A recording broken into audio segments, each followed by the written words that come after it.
I'm going to show you how to make better chords from scratch. You don't need to know a lot of music theory, but whether you're dragging and dropping MIDI chords or clicking notes into place, whatever your approach is to making chords, these tips are going to help anybody to make better chords in your beats and your tracks. Before we dive in here and I show you, they say you don't need to know music theory to make great tracks. And they also say that you do need to make music theory. The truth is really you don't need to know that much music theory. But for the most part, once you start to make your own samples and loops, it's going to be really important to know what you're listening to and how to change and really manipulate the music that you're making to get the vibe you want so that you can make sure that your tracks sound top-notch. Let's get started. All right, this first trick I like to call stay home, which is the principle of keeping your notes in your chord mostly within one zone. This is known as inverting chords, where you can move the notes around within a chord so that it doesn't feel like you're just copying and pasting the same chords all over the place, but rather just moving the right notes around to kind of stay in this home area. This can help a lot like when you're making synth parts and it's just like background filler stuff, but you want it to like fill this part in the track, like within the EQ frequency where you're like, but you don't want the notes to move around everywhere. This is the principle that applies to that. I'll show you. Initiating headphones. Staying home. All right, check this out. This part of the song has a chord progression that is only 4 chords and it repeats on itself. It's meant to be kind of this like background music that you hear while you're playing. As you notice, here's the chord progression, right? So we actually have just like C major, right? Da, da, da. Instead of just like the basic da, na, na chord, I had this note down here. Okay, all right. So I've kind of established my zone, my home. I'm like home base is like right here. And here's those 4 chords in that home area. So I've got 2 different versions I've put together right here. The way not to do it and the way to do it. So how I would not recommend to do it is by like just having the same like 1, 3, 5 pattern repeat on itself. And that's kind of like what we see happening here. You're hearing this progression right here.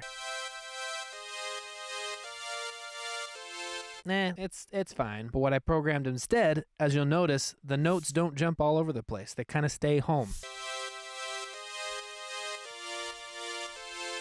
That's kind of like more interesting in and of itself that even though the notes aren't jumping around, the chords themselves, every time it goes to a different chord, the arrangement or the inversion of the chord is different from chord to chord. And so it kind of brings this interesting musicality to it that makes it a lot more interesting than if you were just to stack the same chord patterns, the same inversion over and over and over again. And this pad under the rest of the music that's happening really provides this really nice kind of like grounding foundational effect that everything else can kind of thrive on.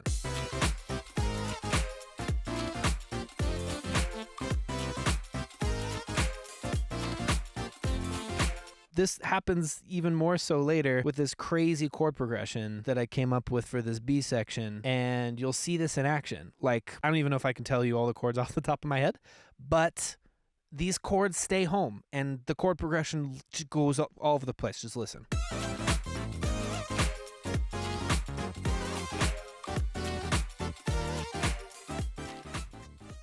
Woo! Let me go back again and listen to that, and I'll show you. Again, we stay home. We stay right here.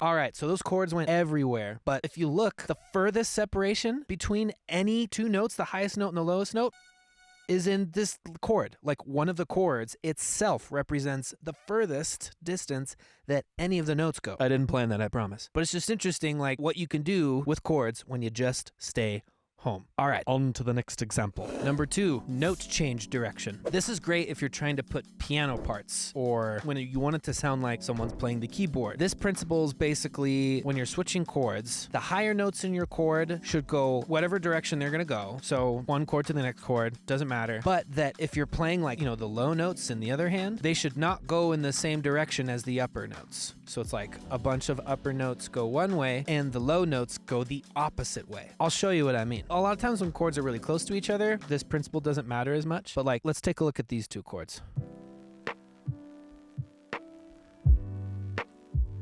Now that's good because that was like the end of one section going into another. Now you notice these notes basically all went up and the low note went down. It's just this really, really nice balancing effect that is, from what I understand, been in music theory for like hundreds of years. If the middle and higher notes of your chord are going one way, take the low notes the other way. And the opposite is true too. If you're bringing these notes down, you bring the low note up. This is actually a really good section to take a look at. Now notice, ready? Okay, so we start here. High notes go up, low note goes down. High notes go down, low note goes up. Oh, low note goes back down, high notes go back up. It's a musical principle that has been around for hundreds of years, and there's just something that feels really, really natural about this sort of like push and pull of these chords.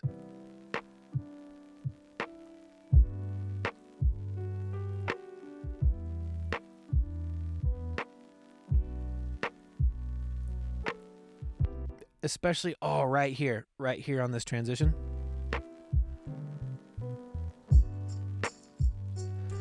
Like it stayed right here, like the chord was like nice and close like this. And then in the downbeat of the next section, it was like, whoa, and it opened itself up. Which brings me to my last trick. The last trick is just to leave space. You try not to layer too much within your chords, especially if, let's say, now you're down to just like playing a keys part. Maybe it's like a breakdown in a track and you really want this like vibey, synthy keys part, and it's like, whoa, and it's like, but you want it to be up here, whoa, and low, whoa. Don't include a ton of notes everywhere. Leave space. That's what makes some of these chords work, is because there's space here. And when there's not space, it's because I didn't include a lot of notes. Like what makes these two chords right here work. More or less, there's the same amount of notes in each chord. One chord may have like 5 notes, one may have 4, but even still, space is evenly used. Most of the notes have the same distance between them, whether they're further apart or whether they're closer together.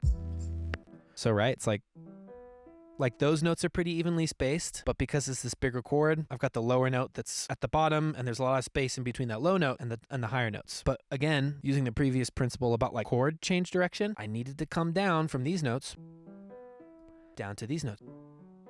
And because I didn't want to clump the low note too much with the notes coming down, I just left the low note out entirely.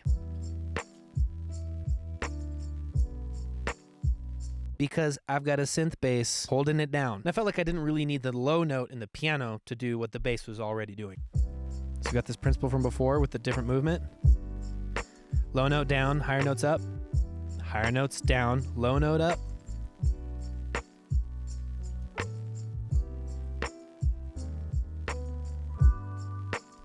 Know what I mean? Know what I'm saying? Know what I'm saying? So overall, in all of this, the most important thing you can do when you're trying to figure out what chords you want to put together, use your ear. Listen to where your track lacks energy. Like, does it need something higher? Does it need something lower? No matter what, use your ear. Remember, less is more until less is not more. And you need more to be more, because less cannot be more if more is more. It just depends. For reals though, just use your ear and remember those chords principles. I want to see what you do with it. If you make something and you remembered one of these principles, tag me in your video when you post it. I'd love to hear it in action. Follow, like my channel, subscribe, bye. Peace.